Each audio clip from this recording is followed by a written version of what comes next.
Welcome to Burlap Teachers. Enjoy the video. You start by opening Settings and going straight to Sound and Vibration. This is where Realme keeps Do Not Disturb controls. Once there, tap Do Not Disturb to see its status and schedule options. This reveals whether it's manually enabled or set by a rule.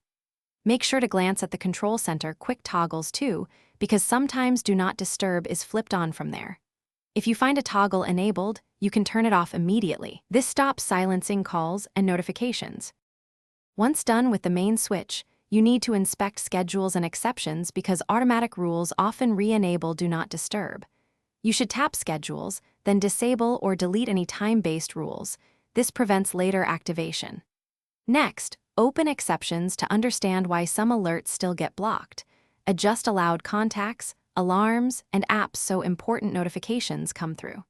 Make sure to save changes where required. Otherwise, the default schedule will persist. If you rely on bedtime settings, toggle those only if you want permanent changes. To finish, verify the Do Not Disturb icon is gone from the status bar and test by sending a message or placing a call. You want real confirmation. If changes didn't take effect, restart the phone.